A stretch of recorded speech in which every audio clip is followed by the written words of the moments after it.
Exodus chapter 12, the first Passover.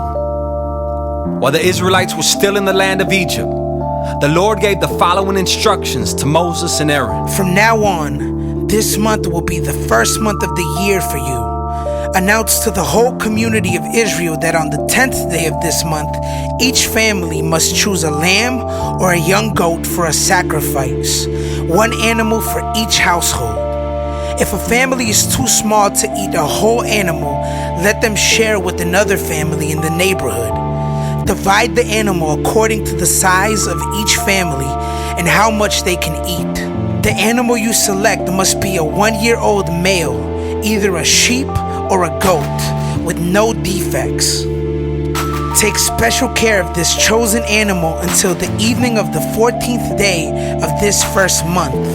Then the whole assembly of the community of Israel must slaughter their lamb or young goat at twilight. They are to take some of the blood and smear it on the sides and top of the door frames of the houses where they eat the animal. That same night, they must roast the meat over a fire and eat it along with bitter salad greens and bread made without yeast.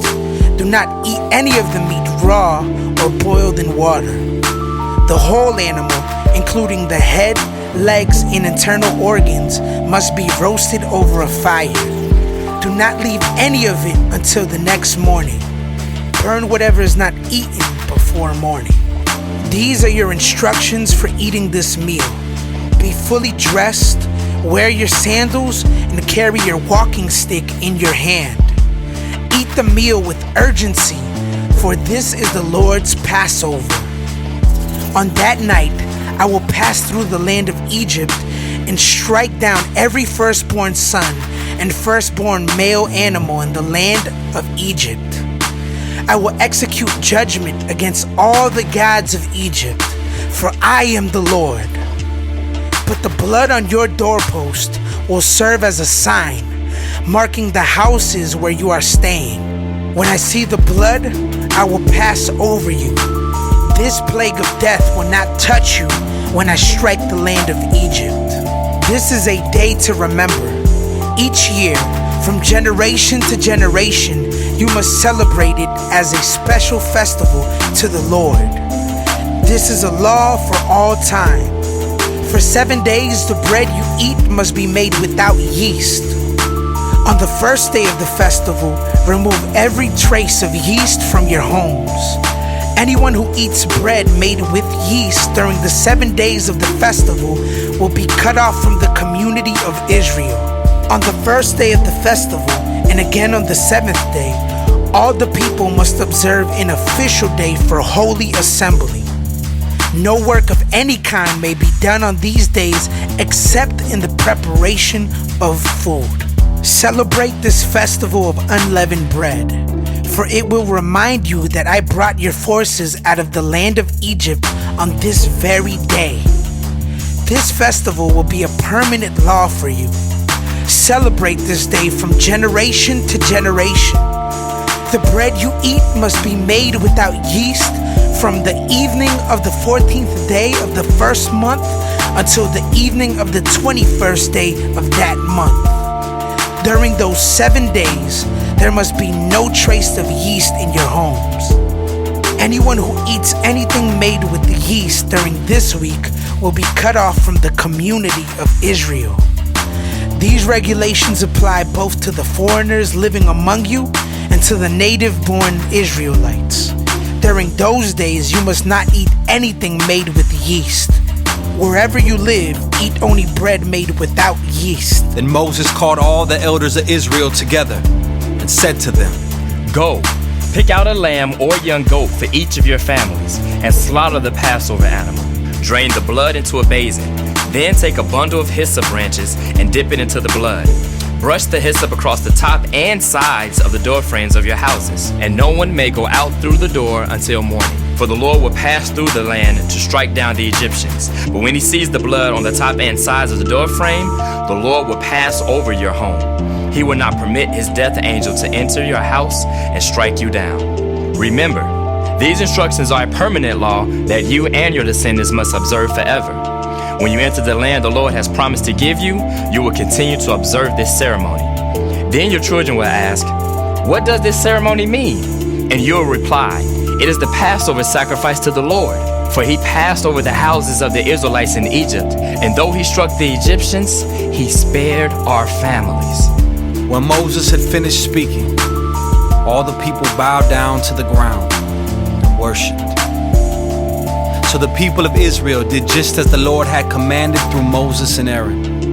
And that night at midnight, the Lord struck down all the firstborn sons in the land of Egypt, from the firstborn son of Pharaoh, who sat on his throne, to the firstborn son of the prisoner in the dungeon. Even the firstborn of their livestock were killed. Pharaoh and all his officials and all the people of Egypt woke up during the night, and loud wailing was heard throughout the land of Egypt. There was not a single house where someone had not died.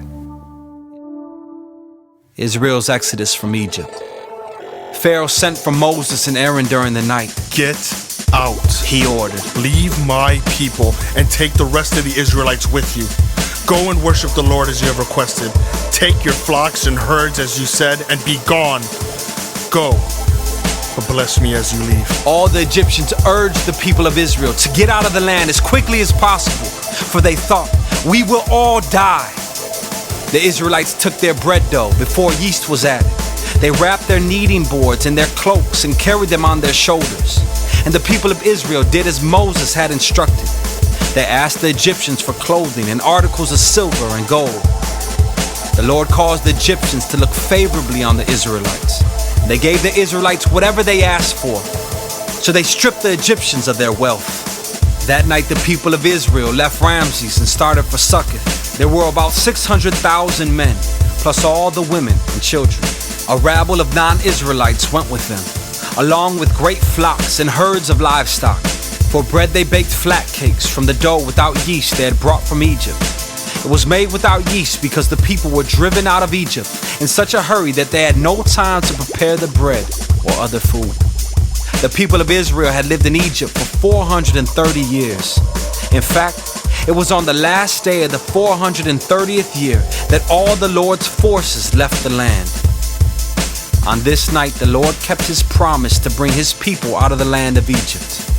So this night belongs to him, and it must be commemorated every year by all the Israelites, from generation to generation. Instructions for the Passover.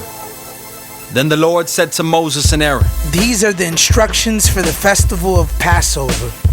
No outsiders are allowed to eat the Passover meal, but any slave who has been purchased may eat it if he has been circumcised.